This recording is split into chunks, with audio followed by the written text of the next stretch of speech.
All right, Breaker One Niner. That's the vintage intro. You remember that? It's been a while since I've It's done been that a one. long time since I heard Yeah, that. get your ears on for the GMB show, where for the next 20 minutes plus or minus, we're going to be talking about how to build the perfect body weight strength training program.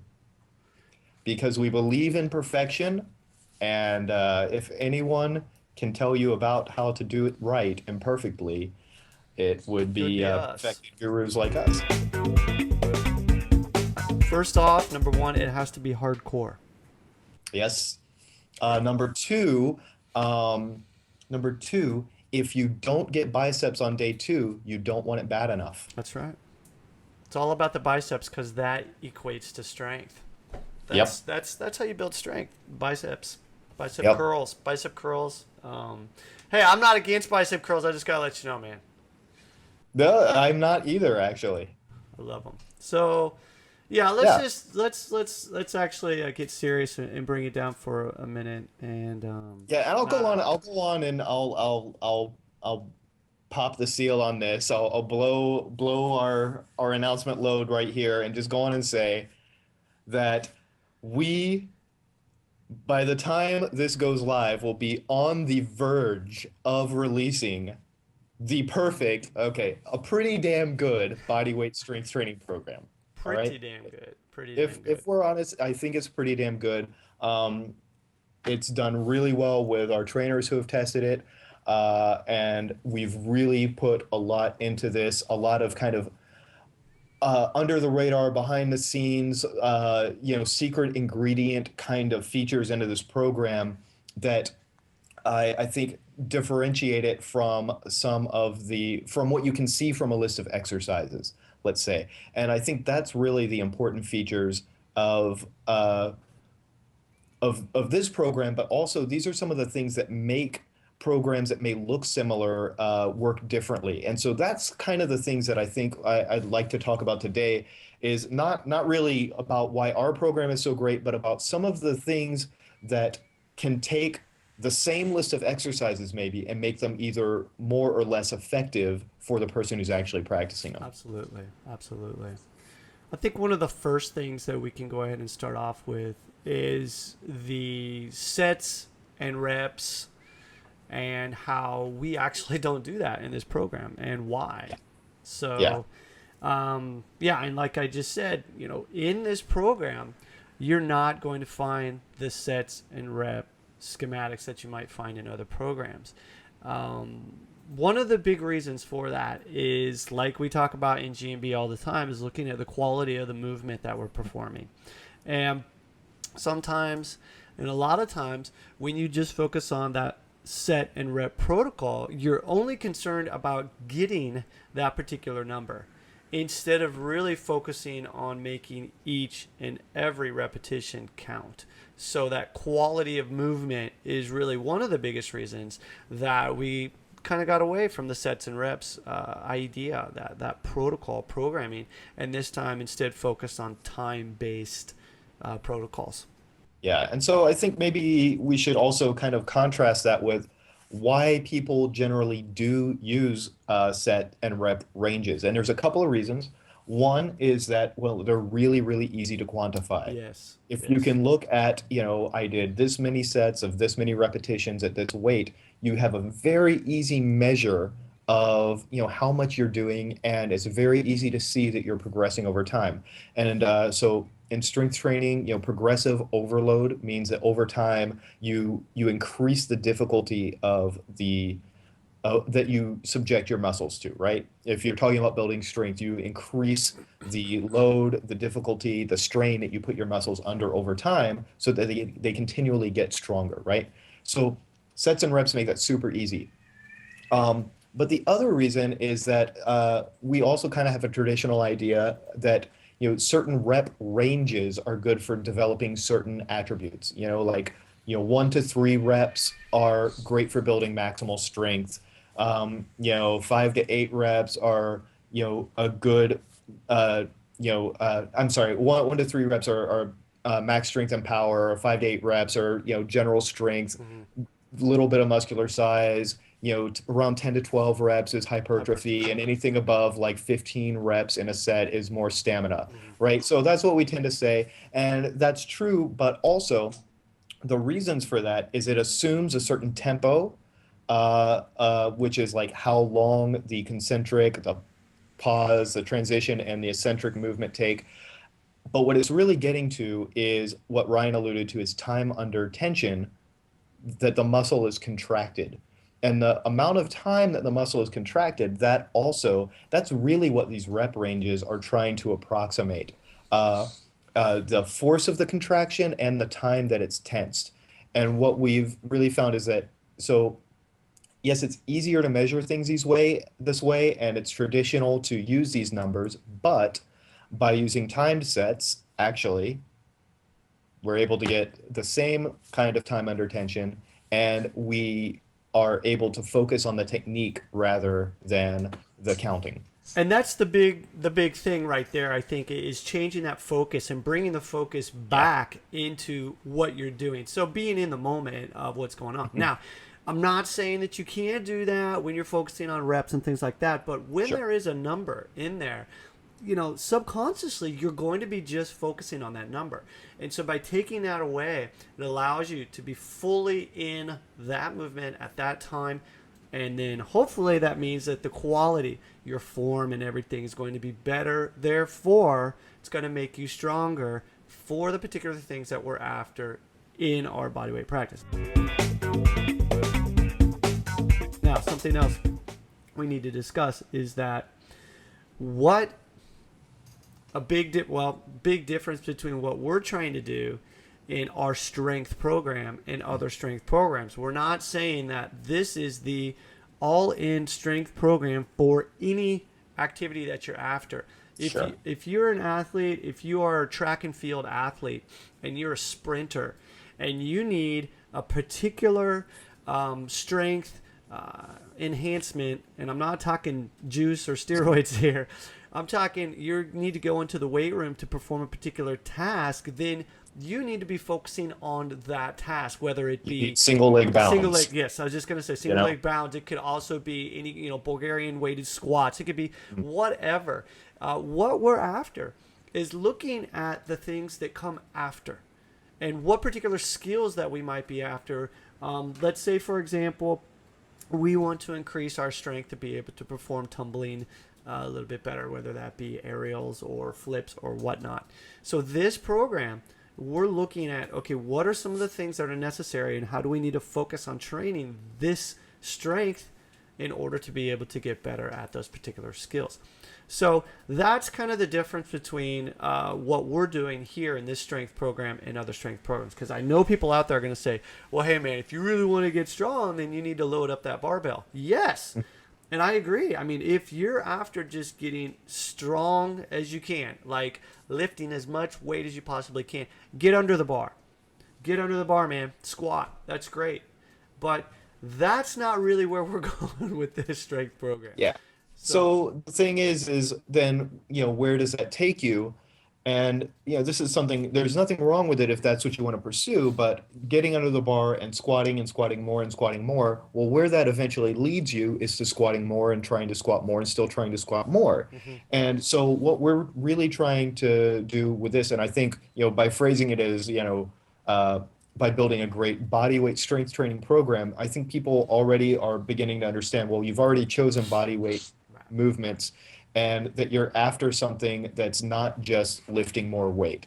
And so what we're really talking about is skill-based strength training movements, right?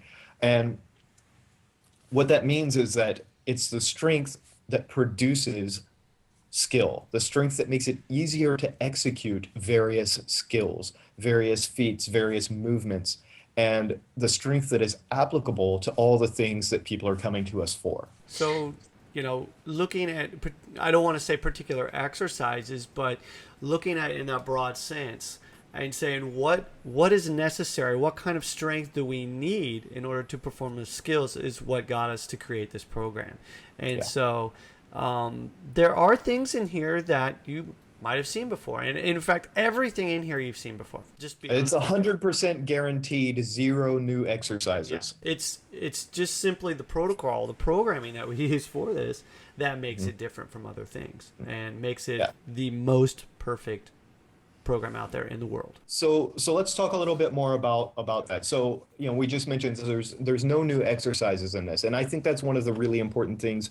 When people talk about body weight exercises, a lot of times we get stuck on like tricks and how do I Yes. get this trick and how do I Right. get this trick, and and I think it's great. Like there's calisthenics competitions and people Yeah. are doing some incredibly cool Really shit, cool stuff. Yeah. but also to be able to do that, they've built a ton of strength and endurance in Absolutely. much lower level stuff, right? Absolutely. And so before you can get to that conversation about these things, you have to build the strength here. And so what we've really done is we focus on very basic exercises that everyone has seen before. Um, and yes, we take some of those to a very high level of difficulty and of competence. But I think it's really important that when you're trying to create general strength that's going to allow you to do as many things as possible, that you don't try to get too crazy and too specialized with the strength exercises you choose, which is why we've chosen and why we recommend, if you create your own program, we recommend that you choose very general, very basic exercises, at least for the starting point of any kind of strength program that you undertake. Absolutely. And by focusing on those, you're going to be able to perform those for the duration of the time safely and be able to focus on the form instead of things breaking down if you just try and go into a higher progression or even Mhm. a different variation that's beyond your reach. So, and just like what Andy said, it's about looking at the basics, and that's all we've done here. Is we're focusing on the movements that really any person who comes in to be able to do this will be able to do it. You'll be able to start and progress and get stronger for whatever you need to do. So, um, looking at this, something else too. The best thing I think, well, not the best thing, but one of the cool things about this program that I like is the fact I didn't do anything in the program. I didn't do any of the exercises. I have two of our trainers came in and helped me film it. And the cool thing is to show you that there are different ways to do things. And so in this program, you will see them performing different, I don't want to say variations, but their own version of each exercise, which is cool. And I think this is a good thing too to understand that, when you're performing these movements and doing these things, it's all about you. It's not about comparing yourself to other people and thinking you need to be um, as strong as this particular person. No, you just need to be as strong as you need to be. And so by focusing and going through the program the way that we have it laid out, it's going to get you stronger and you'll eventually be able to be a better you. And that's really all that matters. Yeah, and again, this is not just about this particular program that we've made, but even in any program you do, I think that that's really important. Is you have to understand that any teacher or any tutorial you look at, you've got a different person that's at a different level doing the exercise, and you're if you're probably learning from a model or from some explanation, you have to understand where that model or explanation is coming from and how that's different from where you're at. Mm-hmm. So it's important, um, whatever program you're working on, to look at different people performing those movements at different levels, because that's the way that you're going to be able to see that at whatever level you're at, yes, that's all right because that's your level, but what are the difference between a good performance at a low level and a bad performance at a medium level? And that can be really hard to see. And that's actually one of the things that we take very seriously in our tutorials. But I think that we're starting to see more and more people do this, is instead of saying, this is how you do it, now here's how you do the next hardest one.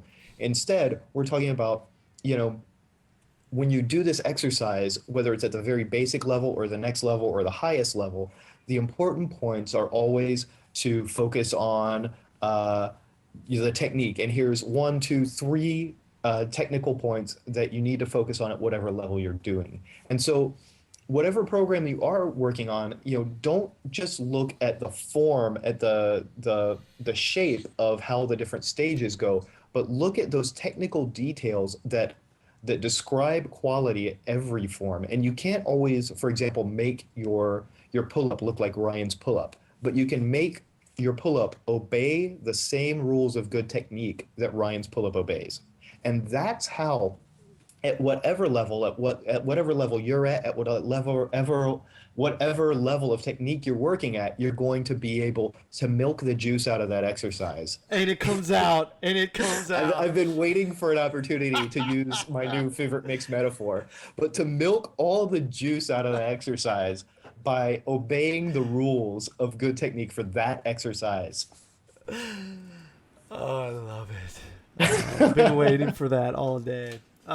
Yeah, no, you just got to milk the juice out of it, man. And but yeah, it's what it's about. Again, there are sparkly, cool progressions, variations out there that people do, but it comes down to what can you do right now? What's your level that you can perform with quality and ease? And that's where it's at. I mean, we want to make sure that you can continue to keep a particular tempo and focus on that technique throughout the duration of the time, instead of, once again, as we mentioned in the very beginning, just think about cranking out 1 to 3, 5 to 8, or 10 to 12 reps of a particular exercises, depending on what place you are in your strength building. And so you mentioned just a second ago quality and ease, and I think that's something that we need to discuss, because I think quality is pretty obvious. I just kind of alluded to it, right? Quality does not mean looking like the model. Quality means obeying the rules of good technique. So, I mean, that's one thing. But then the other one, ease. Now, we used to talk about effort. And I think that in a lot of types of exercise, putting in the right amount of effort is really important. Right. And if you're talking about intensity-based exercise or capacity-based exercise, measuring your effort is very important. But when we're talking about strength training to build skill or to be able to excel at different skills, then effort is actually the wrong metric. And it turns out it's actually the opposite of effort, because just putting in effort is not enough to make you good at things. So we actually, in this program and in some other things, we're starting to look at things this way as well. But we actually think that for skill development, you should actually be looking at how easy was it for you to perform an exercise. And so, Ryan, what are some of the characteristics of an easy rep? Absolutely. This is good. So when you're performing a movement for the very first time, it's going to be quite challenging, obviously, depending on where you're coming into it. And so if your movement is at, or if a particular exercise is at a point where it's just too challenging for you, and your quality starts to break down as well, then you're not good to go for that particular movement. So that means you're not going to be able to continue doing it. And so what you need to do is actually look at particular levels, if that's the way to say it, maybe, of ease. And so figuring out when you're doing this movement, is it extremely challenging to the point where you can hardly do it, or is it easy, and looking at in between there and getting a better feel for what's going on, instead of putting a number. Once again, for example, looking at the perceived rate of effort and looking at that on a scale from either 1 to 5 or 1 to 10, depending on where you come from. And instead of putting a number to it, bring it back to the feeling. What are you feeling when you're doing this movement? Now, the cool thing about looking at it in the feeling way is every single day is going to be different. You might perform this movement one day, and it could be, I just don't even know. It could be challenging that day. It can not really just so tough you can't do it, but challenging, and you can still do it. But the next day, it might feel very, very easy. Well, hey, you know what? That's a good thing, because that means you're improving. But the opposite can also happen. And let's say, I don't know, the night before you're up all night with your daughter or something like that. You don't have a lot of sleep. And so what might have felt easy one day, the next day could be quite challenging. Now, a lot of other factors can come into play with that, depending on quality of movement. Maybe you're sore from a different workout or something like that. But basically, getting us to start feeling what's going on instead of just focusing on, okay, this particular number of effort and just doing the work and thinking you just jump in and do it. And instead, what's going on?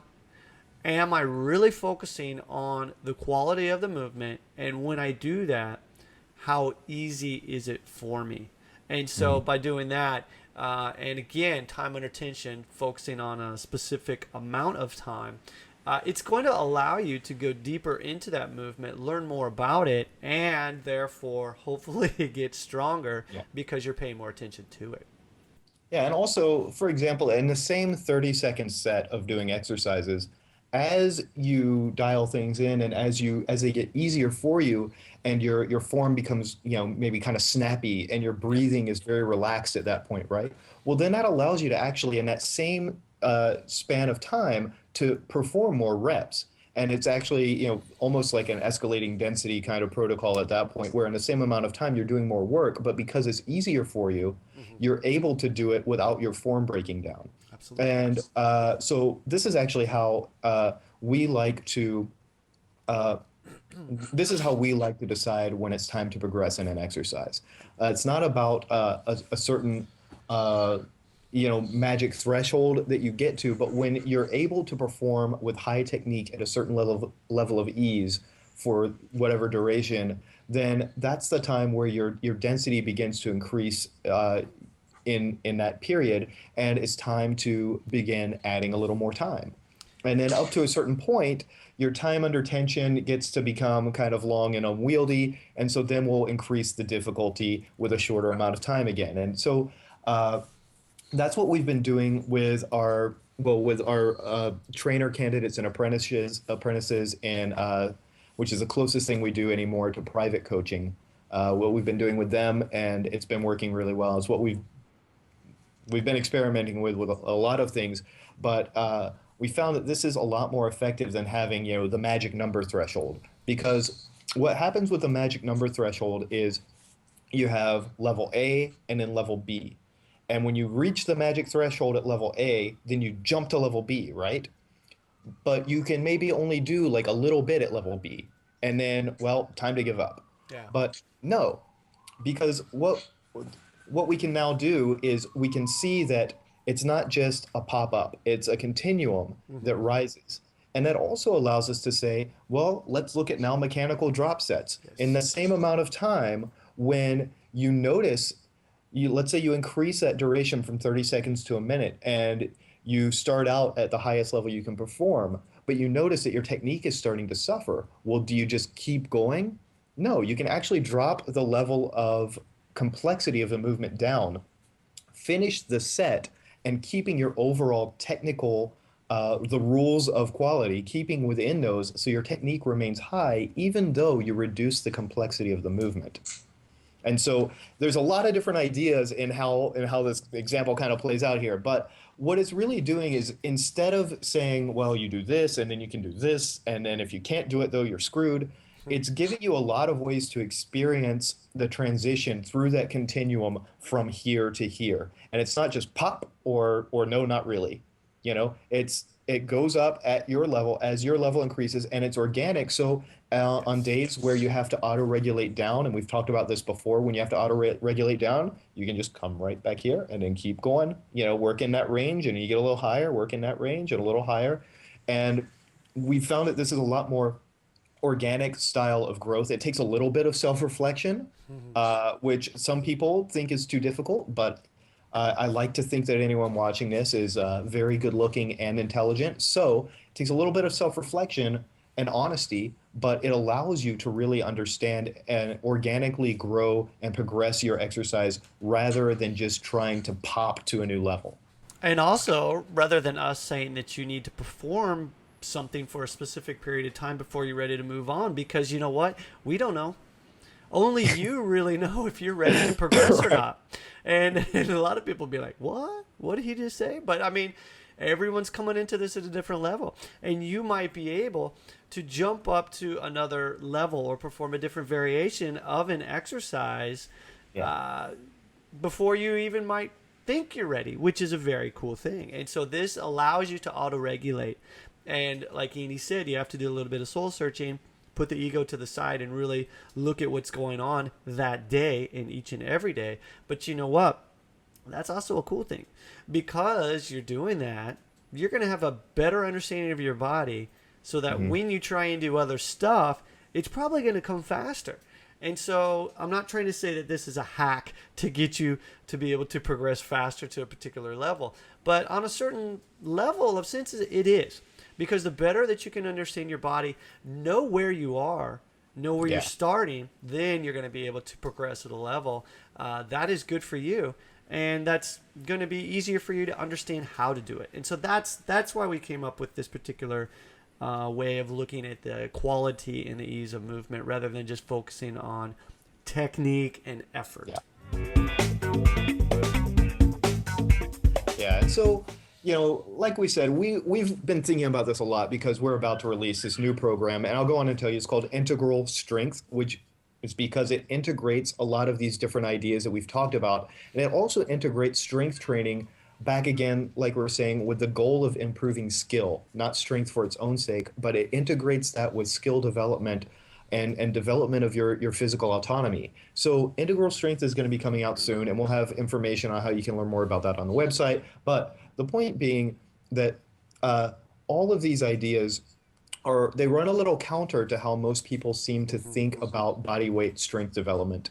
And that's not because they don't work, it's just because I think we've been looking traditionally as an industry, as coaches, we've looked at body weight exercises as a simulation of weighted exercises without the weights. This is why most people get started. I don't want to pay for a gym. I want to work out at home. I don't have weights. Well, that's a really limited view. And when we take this and flip it around and say, well, really, we just want to get more skillful, and we remove those habits from weighted exercises, and we can look at it from the other perspective, right? And so that's really the whole point of this. And so I think to wrap up, Ryan, we had this seminar very recently in Vancouver, and Ryan was talking about exactly the definitive number of reps you should always do of every exercise. And so maybe this is the best thing, even if you're on any program you're doing, whether it's body weight or weighted or whatever, I think there's only one right number for this. Yep, there is. There's, and you just said it, only one right number. And so what I like to say is, I don't care how many reps you can do. I only want to see you do one repetition as perfectly as you can, and then do it again. And so, how many is that? I don't know. How many can you perform with very, very high quality and with ease? That's where we're after, and that's what we want. So, on any given day, it could be 10, could be 2. So just focus on that quality, focus on the ease of the movement, and hey, you'll be progressing. That's where it's at. Yep. I mean, Jack Black said it best. When you're talking to cock push-ups, you only need one. That's right. So that's our advice. Whether you use our program or someone else's program or make up your own program, it doesn't matter. Yeah. But, do one right, and then maybe do it again. Yeah. And I think if you at least get that, maybe the rest of these ideas are more or less useful to you. But at least get your rep range right. That's right. All right, thanks for listening, everybody. Hopefully we can do another one of these soon. The program will be coming out soon. Look for it in all the major bookstores across the United States. Oh, wait, we don't make books. That's right. We're online. I always forget about that. You know where to find us. Check out programs coming out soon. Looking forward to having you tell us how perfect it is. Thanks for listening, everybody. Until next time. Bye-bye. For more great info, join us over at gmb.io, and be sure to check us out on iTunes and YouTube.